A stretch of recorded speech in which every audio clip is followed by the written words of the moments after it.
Deixa eu receber meu querido Jorge Folena, está aqui para conversar conosco sobre todas essas notícias e informações. Folena, seja bem-vindo. Deixa eu abrir aqui o seu microfone. Folena sempre elegante, com esse quadro bonito ao fundo aí do Rio de Janeiro, que eu já elogiei há tanto tempo. Você falou que é de um pintor contemporâneo, né, do Rio de Janeiro. César Monge.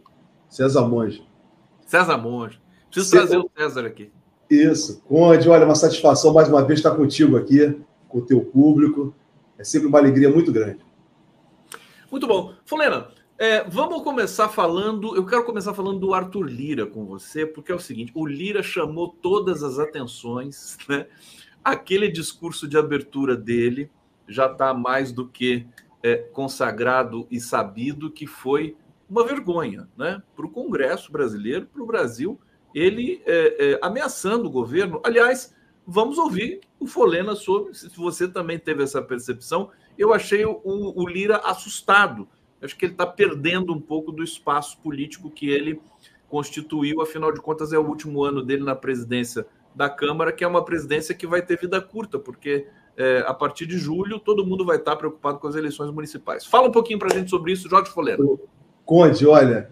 Eu comentei no Twitter exatamente isso, porque lembrei, na verdade, de Severino Cavalcante e Eduardo Cunha. Esses dois ex-presidentes da Câmara, que é exatamente da composição desse grupo, do Centrão, que ganharam grande força no controle, né, do parlamento, particularmente da Câmara, todos dois perderam a mão do equilíbrio das forças políticas. E o que aconteceu com os dois? Exatamente, os dois caíram. Né? Os dois caíram. Então, o Conde, essa ação do Lira, né, de certa forma, vem revelar um desespero, né, e partir para um confronto aberto, né, com o governo. O Lira, né, ele fez várias referências à Constituição. O parlamento tem que ser respeitado, que a Constituição tem que ser respeitada, mas a leitura da Constituição não é a que o Lira apresentou. Porque, na verdade, a Constituição brasileira, primeiro, não estabelece um parlamentarismo. E parece que o Lira se considera um primeiro-ministro onde não há parlamentarismo. O nosso regime é um regime republicano. Segundo, Conde, o Lira, ele ao dizer que os deputados e senadores é que fazem o orçamento, não é verdade. O orçamento, quem elabora a peça orçamentária, como esse termo que ele empregou, peça orçamentária, é do governo, porque é o governo que tem a competência, a atribuição constitucional de governar. E para governar, ele tem que fazer o direcionamento, pedir as verbas dentro do orçamento para poder fazer as atividades necessárias para o governo. Não é o parlamento que vai dizer aonde o governo tem que empregar os recursos. O parlamento apenas aprova aquilo que é apresentado na Lei de Diretrizes Orçamentárias e depois na Lei Orçamentária. Então, não é o parlamento. O que ocorreu no Brasil foi que nós tivemos, na gestão anterior da presidência da República, um presidente completamente incompetente, despreparado, como ele, Bolsonaro, se dizia. Ele sempre falou, eu não sei nada, eu sou despreparado, eu só vou destruir. E o que aconteceu? Nesse despreparo do Bolsonaro, nessa incompetência do Bolsonaro, ele entregou, né, e na sua fraqueza política também, porque ele não tinha maioria parlamentar, e o que ele fez? Para evitar impeachment, os sucessivos pedidos de impeachment formulados contra ele entregou toda a gestão orçamentária na mão do parlamento, na mão dos deputados. Aí surgiu o tal do orçamento secreto. Daí os deputados avançarem, né, com o orçamento impositivo. Então, Conde... O orçamento secreto é uma invenção do Bolsonaro, né? Exatamente, mas levado adiante com o Lira, com o Centrão, porque eles encontraram ali exatamente a possibilidade deles governarem. Nós vamos pegar o dinheiro, o governo abriu mão, o governo federal, porque o Bolsonaro e Paulo Guedes só tinham dois objetivos, como eles falaram, destruir o Estado brasileiro. É a mesma proposta neoliberal, globalizante, que o Milei está empregando agora na Argentina. Qual era a lei principal de Bolsonaro? Era a chamada Lei da Liberdade Econômica, e que não foi revogada ainda, que é a lei do neoliberalismo. sem intervenção do Estado. Então, eles não estavam preocupados com isso, eles estavam em governar, eles estavam preocupados apenas em destruir com o Estado Social. O Estado Social previsto na Constituição de 88. Então, eles abriram mão de governar, fazer privatizações, acabar com o Estado brasileiro. E, por outro lado, eles entregaram a política, o destino do governo, na mão do parlamento. E aí, toda inconstitucionalidade foi praticada por Lira e pelo Centrão, que sequestraram para eles todo o orçamento da população, porque o dinheiro do orçamento, Conde, fica claro para as pessoas, não pertence ao governo, não pertence aos deputados, pertence ao povo. É o dinheiro do orçamento, é do que é arrecadado de tudo, de toda a arrecadação tributária do país. E que é destinado exatamente ao final, e aí faz o orçamento para o governo, que tem uma proposta de governar o país, que é o caso atual do presidente Lula, ao contrário de Bolsonaro, fazer os respectivos encaminhamentos. Então é dinheiro que tem que ter para a saúde, para a educação, para fazer obras públicas, para alavancar o desenvolvimento conforme o PAC, programas sociais, previdência, assistência. Então, o orçamento é pagar o serviço público, não só os servidores, mas os prestadores de serviço. Então, isso é um trabalho do governo. Então, é o governo que é responsável por isso, e não o parlamento. O parlamento cabe apenas fiscalizar. Há algumas emendas que podem ser destinadas aos parlamentares, mas não é eles que têm que dizer como o governo tem que fazer com relação à verba orçamentária. Aí foi um equívoco. Primeiro equívoco, o orçamento secreto que o Supremo Tribunal Federal veio julgar inconstitucional por incompetência de Bolsonaro e Paulo Guedes. Segundo equívoco, é que o parlamento agora se acha ele o governo. O Lira se acha o primeiro-ministro e acha que ele que vai governar e aonde é que ele vai empregar o dinheiro do Estado brasileiro. Então, Conde, está tudo errado. Então, o presidente Lula está fazendo o enfrentamento correto diante do Lira, diante do Congresso, mas é isso, é um jogo de força política. Por isso que eu falei do equilíbrio de força política. Se o Lira perder a mão, ele vai acabar se complicando como se complicaram o Severino e o Eduardo Cunha. Helena, a gente tem informações de que o Centrão já está se fragmentando, evidentemente, é uma fragmentação com vistas à sucessão da presidência da Câmara, né, os partidos do Centrão. O Lula fala uma coisa muito certa, que eu acho assim, eu não converso com o Centrão, eu converso com partidos. Não existe a entidade Centrão, né? Não tem um representante do Centrão. O representante do Centrão é o Arthur Lira, né, que está numa situação, acho que pressionada, porque ele quer fazer o sucessor na presidência da Câmara e em função desse tal do orçamento secreto que a gente vai avançar aqui. Antes, deixa eu trazer comentários do público. Olha, Ana Lúcia Ferreira está dizendo aqui, bom dia, grande Folena, bom dia, Conde, vamos lá conosco aqui na TVT, fazer esse programa realmente bombar como está bombando, sempre uma audiência fantástica aqui. Maria Cristina Couto, salve, Jorge Folena, Alfredo Rossetti, bom dia, Conde, obrigado pelo carinho aqui, sempre lembrando de dar o like aqui, se inscrever no canal. Lia Lameu, Abi, obrigado a Folena, cada vez que ouço você aprendo sempre mais, gratidão. Adilércio Honório, o executivo foi esvaziado pelo inominável. E a Denise Tessuto está dizendo aqui, essa situação seria facilmente resolvida se a liminar monocrática dada ao Lira para participar das eleições fosse levada ao plenário. Eu confesso que essa liminar monocrática que foi dada ao Lira, eu não tenho conhecimento, não sei se o Folena tem, mas, Folena, deixa eu te dar, se você quiser comentar, por favor, aqui o comentário da Tessuto, Denise Tessuto. Duas informações para você. O que foi liberado por orçamento secreto, para esse orçamento, né, para essas emendas de relator, que acho que chamam assim, né, no ano de 2023, foi da ordem de 38 bilhões. Isso é 106% a mais do que em 2022, no último ano do governo Bolsonaro. Ponto. Eu quero que você comente isso, que o governo Lula está liberando esse dinheiro para esse pessoal. E a segunda coisa é que o presidente Lula, como é que ele vai se desvencilhar dessa chantagem permanente que aparece ali, vocalizada pelo presidente da Câmara, Arthur Lira?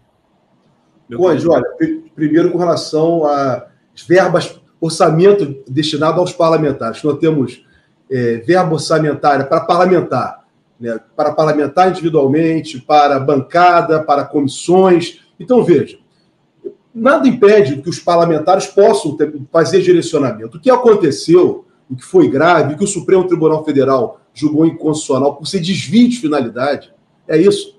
É exatamente essas verbas, né, como foi constatado, tem sido sistematicamente constatado. Lógico, todo parlamentar, principalmente ano eleitoral, esse ano é um ano eleitoral, deputados e senadores vão se candidatar a cargos de prefeitura nas diversas cidades brasileiras. É óbvio que eles querem fazer o direcionamento de verbas para as suas localidades, para dizer que, olha, eu consegui essa verba para melhorar o posto de saúde, para melhorar a estrada, para as escolas, o que for necessário. Isso é importante? É importante. Agora, o que não pode, Conde, é a verba, essas verbas serem destinadas para determinadas localidades e aí ter uma outra finalidade. Então, o camarada comprar trator, né, na empresa dele, então, utilizar aquela verba para uma obra, para uma empresa que vai ser do grupo político dele, e aí está claro a quebra do desvio de finalidade, da imoralidade disso. Então, essa é a tensão que tem que ter. É muito grande. Agora, o presidente Lula, é a segunda parte da questão que você me apresenta, e é muito importante, porque o presidente Lula entende do jogo político, ele entende do equilíbrio das forças políticas e sociais que faz exatamente sustentar exatamente essa questão da separação de poderes. E o Lula entende e, de certa forma, permite que haja essas verbas para os parlamentares, porém não com excessos. Não com excessos como eles fizeram. Daí o veto. O veto faz parte desse jogo, do equilíbrio das forças políticas. Então o Lula vetou. Eles vão lá e derrubam o veto do Lula. Faz parte também do jogo político. Agora, o Lula não pode ficar aceitando, como ele tem feito muito bem, chantagens como o Lira tem apresentado. Não, ele tem feito isso com muita clareza. Agora, qual é a chantagem do Lira? A chantagem do Lira, o que passa na cabeça dele, porque como Eduardo Cunha, como Severino, que eu citei ainda agora, todos fazem parte de uma máquina, de uma engrenagem, são usados. E o Lira provavelmente vai acabar o momento dele. O prazo de validade do Lira, ele sabe que está terminando. Muito provavelmente uma outra figura dessa composição ideológica chamada Centrão vai se aproveitar disso e vai deixar o Lira para escanteio. Então o Lira quer agora mostrar a importância dele para o grupo político, para esse grupo político, porque, por outro lado, o Lula, dentro da política, isso é política, está trabalhando também com esse grupo, para criar um outro agente, uma outra pessoa que possa estar ali no parlamento brasileiro levando adiante esses encaminhamentos, que provavelmente vai tentar esvaziar o Lira. Daí o desespero do Lira. Muito provavelmente. Então, o Lira, o Conde, coisa que nenhum governante, uma pessoa que está à frente de um cargo quer, é que se antecipe o processo eleitoral. E o presidente da República, né, que está, por exemplo, no último ano de mandato dele, não quer que se antecipe o processo eleitoral, porque há um esvaziamento automático da gestão dele, porque todo mundo vai falar no processo eleitoral que está adiante. O que aconteceu no caso do Lira é exatamente isso. Houve uma antecipação do processo eleitoral da Câmara para 2024, algo que deveria ocorrer a partir do final do ano de 2024, janeiro, fevereiro de 2025. Daí o Lira também ficar, a meu juízo, desconfortável politicamente nessa situação, porque já é um esvaziamento do cargo dele, da presidência da Câmara dos Deputados. Exatamente. Ele está num mato sem cachorro, como se costuma dizer no interior, né? Porque ele não pode acelerar o processo sucessório, mas se ele não fizer isso, pelo menos nos bastidores, ele vai perder a sucessão. Ele está tentando fazer do Elmar Nascimento, do União Brasil, seu sucessor, mas existe, por exemplo, o Antônio Brito, do PSD, do Kassab, tem a simpatia do governo, tem conversado com o Lula, tem conversado com o governo, tem viajado com o Lula. Então, a coisa não é mole. Vocês acham que a vida do Lira é fácil? Também não é fácil. Deixa eu trazer aqui o Jô Miyagi, querido Miyagi, Jô Miyagi, jornalista aqui da TVT. Nosso amigo. Você aqui no nosso bate-papo, querido Jô. Bom dia, esse Lira é um perigo, ele está dizendo. Muito poder está concentrado nele, inclusive abrir processo de impedimento do presidente. Mas eu acho que Verdade, né? Ele tem esse poder de abrir um processo de impeachment, mas a conjuntura é bastante adversa para ele fazer isso. Fernando Bai, Folena, deputado não pode comprar trator próprio? Eu não entendi isso aqui. Isso aqui deve ser daquelas coisas do orçamento secreto que você tem os escândalos aí, né? Que o cara comprou 30 tratores para a prefeitura, não sei da onde, sem necessidade, sem nada. Meu querido Folena, o Lula teve no Rio de Janeiro, sua terra aí, né? E passou pela Baixada Fluminense como um cometa, sim, né? Com vários lançamentos, entregas de chave, projetos, institutos federais. Vamos ver um trecho. E ele não perdeu a viagem e atacou o Bolsonaro como poucas vezes eu vi o Lula fazer isso. Vamos ver como é que foi esse momento aqui e você comenta na sequência. Vamos lá. Entramos só na escola, quase 10 mil obras paralisadas, creche, escolas técnicas. Me parece que o maluco que governou esse país era um aprado. Ele não entendia nada, a não ser de falar bobagem, a não ser de pregar o ódio e a não ser de ofender os outros. O cara não entendia. O cara deixou morrer 700 mil pessoas nesse país, dizendo que o Covid era uma gripezinha. Ignorante. Um cara ignorante como ele jamais deveria ter chegado à presidência da República. Ele deveria ter ido para outro lugar e de lá nunca mais sair. Era isso que ele deveria ter ido.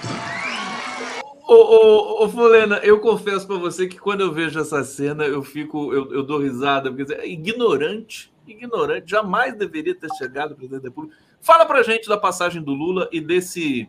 E a gente sabe que o Lula não joga palavras ao vento, né? Tudo tem um fundo estratégico aí. Explica pra gente como é que tá essa situação do Lula. Conde, olha, o presidente Lula ratificou aquilo que eu comentei contigo ainda agora, a irresponsabilidade política de Bolsonaro. Não é que o Bolsonaro não tivesse um projeto político, ele tem um projeto político, ao contrário do que muitos falavam. Não é que o Bolsonaro não tinha... o projeto político de Bolsonaro é esse, é um projeto, né, neoliberal fascista. Nenhuma preocupação com a população, nenhuma preocupação com os pobres. O governo do Bolsonaro foi o governo dos ricos, dito naquela reunião presidencial de 22 de abril de 2020, em que um dos integrantes lá falou: não, nosso governo é o governo dos empresários, é o governo dos ricos. Bolsonaro não governou para os pobres. Está aí a diferença. Por isso que a tabela do imposto de renda, por exemplo, tanto no governo de Michel Temer como de Bolsonaro, não teve reajuste. E o presidente Lula, em um ano, teve que fazer todas essas correções. Muito difícil. É dito que tem um déficit fiscal do ano passado, mas por quê? Do governo do presidente Lula? Porque o Bolsonaro não pagou precatório, gente. Bolsonaro não pagou precatório. E o presidente Lula, ano passado, com o ministro Haddad, tiveram que destinar verbas para pagar o precatório. O dinheiro do precatório está na rua agora. As pessoas já começaram a receber. O Tribunal Regional Federal da 2ª Região, no Rio de Janeiro e Espírito Santo, já pagou em janeiro. Então, quer dizer, é dinheiro que está nas mãos das pessoas, nas mãos das empresas. É isso que vai fazer o país alavancar. A passagem de Lula pelo Rio de Janeiro, o discurso do Lula é muito importante, porque ele está vindo exatamente no estado, no coração do bolsonarismo. E ele está na Baixada Fluminense. Ele foi a Magé, foi em Belfor Roxo, e esteve depois na cidade do Rio, com o prefeito da cidade do Rio, o Eduardo Paes, que é o candidato dele à sucessão na prefeitura da cidade do Rio de Janeiro. Por isso que é importante o Lula não só vir ao Rio e usar essas palavras para mostrar para a população do Rio de Janeiro e do Brasil que se governa assim, se governa para o povo, com projetos, com orçamento sendo destinado para construir casas para a população, fazer creches, escolas, atender às necessidades dos mais pobres, do povo como um todo. Então, isso é fazer política, o que o Bolsonaro fez, como o Lula falou, com o discurso do ódio, da destruição e do fascismo. Daí, Conde, algo que eu já comentei contigo e que eu quero de novo destacar e ter uma relação direta com isso. Quero lembrar o que aconteceu em 2010. Ao final do segundo mandato do presidente Lula, todos estavam com o presidente Lula no palanque da candidatura da presidenta que veio ser, na época ela era ministra, que veio a ser a primeira mulher que presidiu o Brasil, Dilma Rousseff. Todos estavam, todos, o Centrão, pastores, todos estavam. E o Lula está começando, Conde, desde o ano passado, essa movimentação. Ele está refazendo a base política. Quando a economia volta a crescer, o desemprego cai, as pessoas, volta a capacidade de consumo da população. Dezembro, tem a informação hoje que dezembro, o comércio, Conde, teve aumento de compras. As pessoas, Conde, olha só, com a diminuição do desemprego, as pessoas já estão podendo escolher empregos de melhor qualidade. Ou seja, abrindo mão. E veja, na hora que as obras do PAC começarem, se o parlamento deixar, se o Lira deixar, né, porque depende dessas verbas que eles estão retendo aí, se de fato o PAC vier e vai vir, imagina, Conde, o país vai voltar ao pleno desenvolvimento. E qual é a tendência? A tendência será que políticos que flertaram com o bolsonarismo e tiveram à frente com o Bolsonaro, como, por exemplo, o governador do estado do Rio de Janeiro, mas é um político de direita. Muito provavelmente quer a sobrevivência dele, quer ter o futuro dele político. Muito provavelmente ele vai caminhar, ele pode até não, como o Tarcísio de Freitas em São Paulo. Ele não vai fazer ofensas ao presidente Lula. Não vai. Pode até... presidente Lula. Ele deve até ter suas convicções, mas vai tentar manter um ponto de neutralidade, até para poder ser reeleito governador de São Paulo. Isso vai acontecer tirando aqueles que são efetivamente, declaradamente fascistas, e há um grupo de parlamentares, principalmente na Câmara, e alguns poucos governadores que são reconhecidamente, eles se autodefinem como fascistas, porque eles defendem princípios fascistas. Fora disso, Conde, o normal da política, quem é da direita, vai caminhar dentro de um processo de sobrevivência, dentro de um processo que o Lula vai aglutinar. Então, Conde, muito provavelmente isso já vai poder surtir efeito, nós já vamos poder acompanhar isso na eleição para a prefeitura desse ano, para as diversas prefeituras brasileiras. O fascismo é forte? É forte. Lembro que na pesquisa que saiu ontem, né, os dois grandes partidos no Brasil é o Partido dos Trabalhadores, com 29%, 30% de preferência dos eleitores, né, dos cidadãos brasileiros, e depois vem o PL. Né, o PL vem bem abaixo, 18%. Mas veja, por quê? Tudo isso, PL? Isso que mostrou a pesquisa. 17%, 18%. Mas por quê, Conde? É exatamente aquela faixa de cidadãos brasileiros que sempre estiveram ao lado do fascismo. Quero lembrar que o fascismo nos anos 30, no Brasil, tinha mais de 1 milhão de seguidores. Mais de 1 milhão de seguidores. Então, Conde, o fascismo é algo real no Brasil. E essas pessoas que aderiram ao PL são pessoas que têm uma vocação exatamente para a extrema-direita. Olha, eu tenho um lema aqui já para esse carnaval, direcionado aos fascistas desse país. Eu vou me direcionar diretamente a eles. Fascista, deixe de ser fascista e nesse carnaval seja passista. Passista de escola de samba. Né, Jorge Falei? Você gostou, né, Jorge? Você gosta de carnaval? Gostei, mas eles não gostam disso, Conde. Eles não gostam de coisa bonita. Eles não gostam. Ontem você vê, circulou na internet, desculpa, mas uma moça agredindo e dizendo que eu sou de uma visão tradicional, que não sei o que. Então, quer dizer, Conde, nada contra a pessoa, ela pode ser o que ela quiser, mas as pessoas, no Estado democrático de direito, elas têm que respeitar a pluralidade, respeitar as diferenças. E o fascista não sabe isso, ele não sabe respeitar. E não faz parte da vida dele respeitar diferenças. Eles nunca fizeram isso e nunca farão. O Bolsonaro é a melhor representação da extrema-direita, fascista. Agora Folena, no Brasil, as pessoas não sabem direito o que é fascista, né? Não sabem muito bem o que é. É uma espécie de palavra que aglutina tudo que é coisa. Enfim, as pessoas não entendem. Ninguém se autodenomina fascista, porque tem um sentido que é negativo, isso é indubitável, né? Agora, já que eles não entendem muito bem o que é fascista, a gente pode chegar e falar, não, você é passista, rapaz. Você vai lá e desfila na escola de samba, e não tem nada disso, não, de ficar aqui com preconceito e tudo mais. Tem uma cena hoje, Folena, de um entregador que foi proibido de entrar no elevador. Você viu isso? Eu estou com as imagens aqui. Deixa eu mostrar isso aqui agora, porque isso aqui encaixa, né, como uma luva nesse comentário aí do Folena. Vamos ver aqui rapidamente. Dá licença. Você vai sair. Eu abri o elevador pra você. O problema é seu. O problema é meu? Não tô te encostando, não tô fazendo nada de errado com você. Nada mesmo. Mas você não vai saber aqui, não. Por que eu não vou subir? Pela sua ousadia. Ousadia de quê? Me fala onde está a ousadia. Que não existe mais elevador de serviço. Eu falei que não tem mais elevador de serviço. Não existe, isso é uma lei. Agora, a senhora não sabe?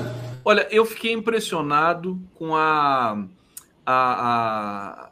como esse entregador, né, tem consciência do seu papel, consciência dos direitos das leis. É um vídeo de 7 minutos que está viralizando por aí no Twitter e tudo mais. Evidentemente, essa mulher vai ser denunciada.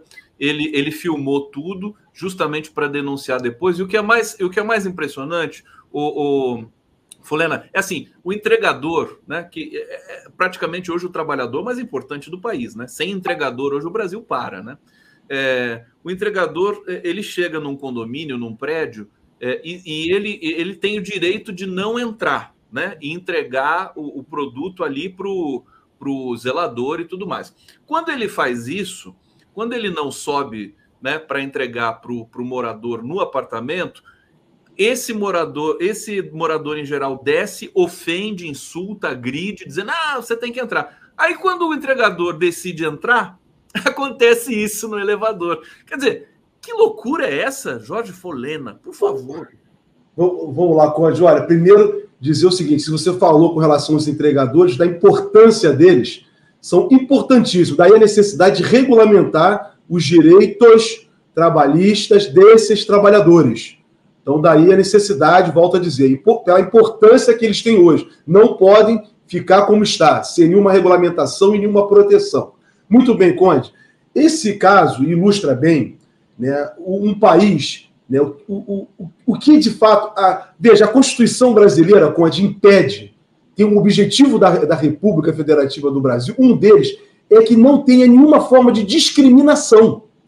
De forma alguma, está na Constituição. Então, fazer a Constituição se tornar realidade é isso que esse rapaz fez. É exatamente exigir o cumprimento da lei maior do país e das demais leis que vêm exatamente regulamentando a Constituição. Impedir, né, expressar com educação, com respeito. Olha, isso não vai acontecer, a senhora está errado. Não é para fazer discriminação, eu tenho que trabalhar. Eu estou aqui exercendo a minha profissão, eu não posso ser prejudicado. E não tem que ter diferenciação. Não há essa diferenciação. Isso é tornar aquilo que está previsto na Constituição algo real. É dar efetividade ao texto constitucional. Então, Conde, o bolsonarismo, e aí vem a questão do fascismo, qual é a principal ideologia do bolsonarismo para o Brasil?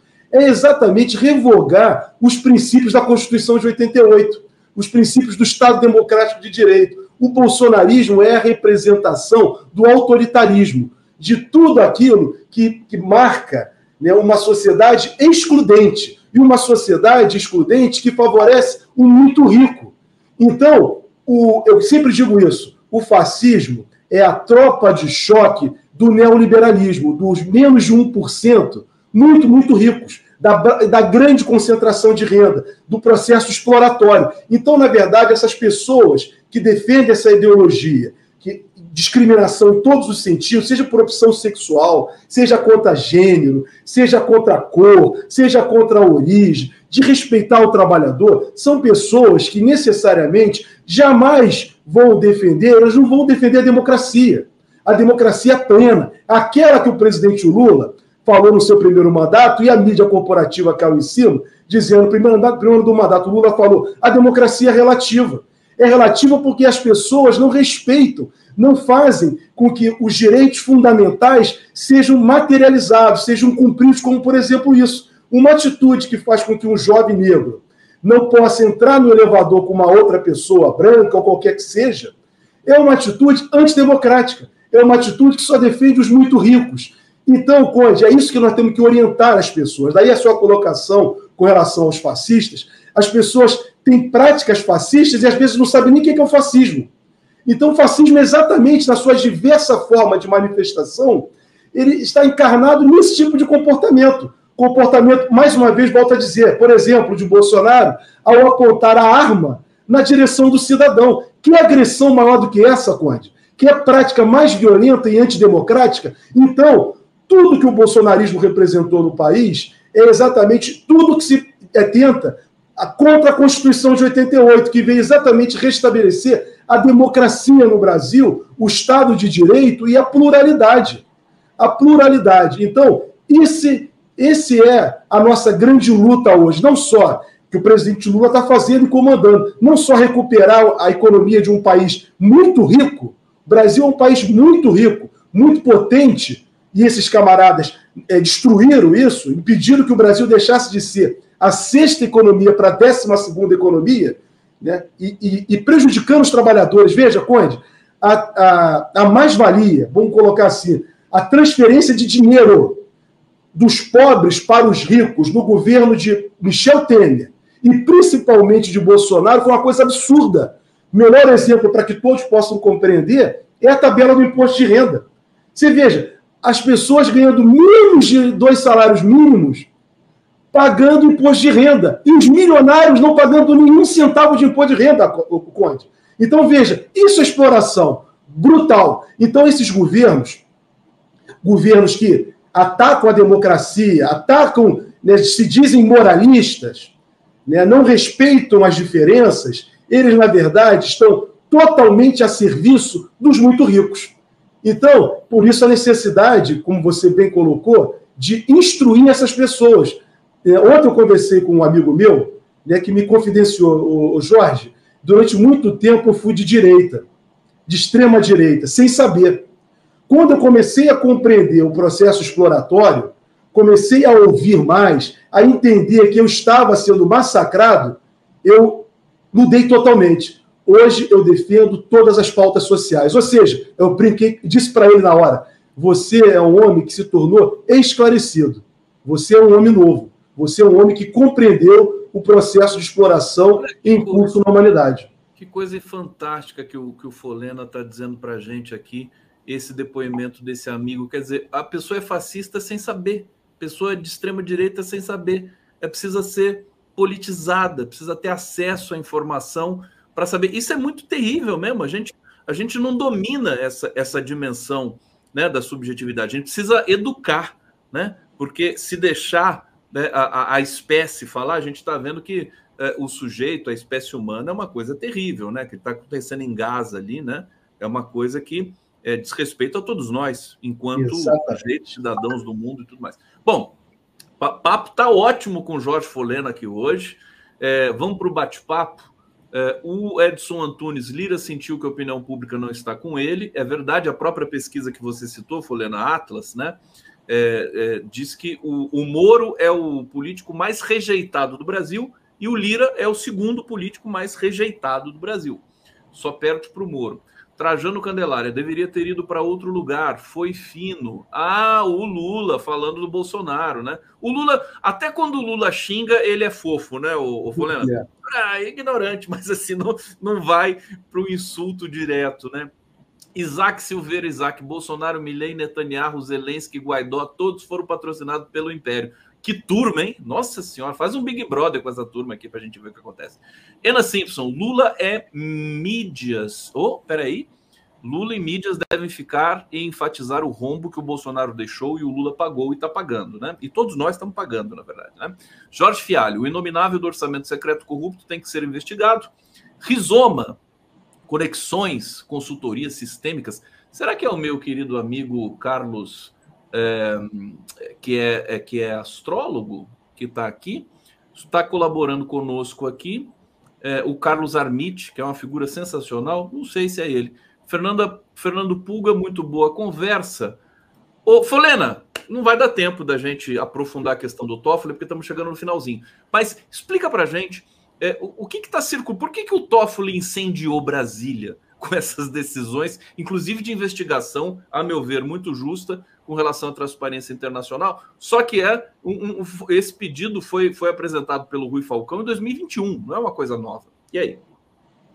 Conde, olha, vamos lá. Primeiro, rapidamente, dizer o seguinte, por essas coisas todas que estão vindo a público, que eu sempre defendi contigo aqui, já há muito tempo, uma CPI da Lava Jato. porque são muitas conexões externas e internas. Só uma investigação política, jurídica, vai ser necessário para a gente ter a dimensão do que foi a Lava Jato contra a soberania do Brasil e o interesse dos trabalhadores brasileiros. 4 milhões de trabalhadores perderam o emprego por responsabilidade da Lava Jato. Sérgio Moro, Dallagnol e companhia. Eles têm que ser responsabilizados, todos eles. Muito bem, Conde. Dito isso, vamos agora à questão do Toffoli, que é muito importante. Eu li a decisão do caso da Odebrecht. Eu considerei, Conde, muito oportuna a decisão. Já tinha uma decisão anterior da JF e agora temos a da Odebrecht, cancelando o acordo de delação, né, que foi, na verdade, Conde, está muito claro, algo que nós já sabíamos. Todas as delações, todos os acordos, tanto na parte criminal como na parte civil, os acordos de leniência, foram obtidos mediante chantagem. Foi praticado chantagem, coação por parte da Força-Tarefa junto com o juiz que comandava a Operação Lava Jato. Aquilo não foi uma ação promovida dentro do Estado Democrático de Direito, pelo sistema de justiça democrático republicano. Aquilo foi uma ação patrocinada por um grupo com interesses políticos e contra os interesses do Brasil. Daí eles chantagearem sistematicamente as pessoas. E as pessoas, assim, prestavam delações indevidas e inexistentes, fatos inexistentes que eles utilizavam para processar e condenar indevidamente uma série de políticos, uma série de empresários, uma série de pessoas no Brasil. Além disso, também obtiveram em acordos de leniência, fizeram acordos para tomar dinheiro, essa é a expressão, Conde, tomar dinheiro de empresas. E o que é muito grave, teve aquela situação da Petrobras em que eles favoreceram acionistas estrangeiros lá nos Estados Unidos, fez com que a Petrobras, no governo do Michel Temer, sob a gestão de Pedro Parente, fizesse um acordo sem ter uma condenação criminal, Conde. E aquilo foi uma remessa de capital para o exterior e que depois esse dinheiro voltou para esses acionistas comprarem mais ações e eles fazerem uma fundação privada da Lava Jato. Isso só não foi adiante, Conde, porque o Supremo Tribunal Federal, na época, Alexandre de Moraes, proibiu, porque o dinheiro não era da Lava Jato.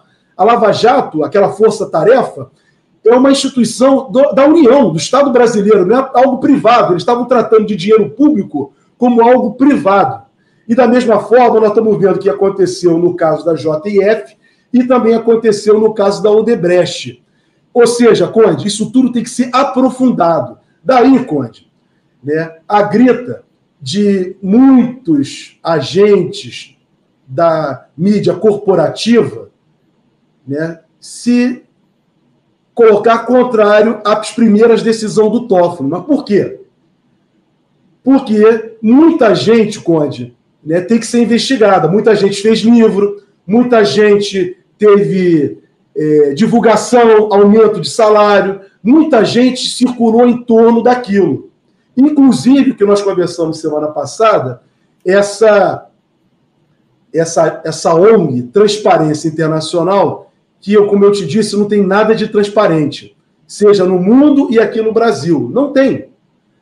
O trabalho dessas ONGs são exatamente, né, o trabalho principal é atingir a soberania, enfraquecer a soberania do país. E, com isso, principalmente, atacar os governantes que têm exatamente uma visão de um país soberano. Ou não, Conde? Não, eu quero só completar o que você está falando, né? E a gente vai para a transição aqui no 11 News. A Transparência Internacional me parece um instrumento do imperialismo de produzir golpes judiciais pelo mundo. O papel que ela exerceu aqui no Brasil é similar ao da Lava Jato. Só isso que eu penso. Pela investigação, Conde, parece que eles trabalharam juntos. Parece. O Toffoli agora tirou o sigilo. Sem sigilo, exatamente, aí as coisas poderão vir ao público, como aconteceu na Operação Sputnik. Só para terminar, para dizer o seguinte, Conde, olha o trabalho, a importância daquele rapaz que foi o Delgatti. Você está falando do Delgatti. Eu não estou falando da pessoa privada dele, mas do que ele né? Se ele não tivesse exatamente, da mesma forma do Snowden, né? Essas pessoas, o que está se passando com a Assange, está se passando com a Assange, essas pessoas tiveram uma importância muito grande na história mundial e também na história do Brasil. A Operação Sputnik fez uma mudança. Quem era herói, agora é isso que a pesquisa revelou. O político mais rejeitado da história do Brasil. Rejeitado, prestes a ser caçado. Acessem o Twitter do Jorge Folena, está aqui na tela para vocês. Coloquei no bate-papo também. Obrigado, Folena! Sempre muito bom conversar contigo, sempre aqui no entusiasmo, numa força, numa intensidade que é muito importante para a nossa produção de consciência política e do debate público no Brasil. Vamos para a transição aqui no 11 News. Super abraço. Abraço, irmão. Bom carnaval para todos.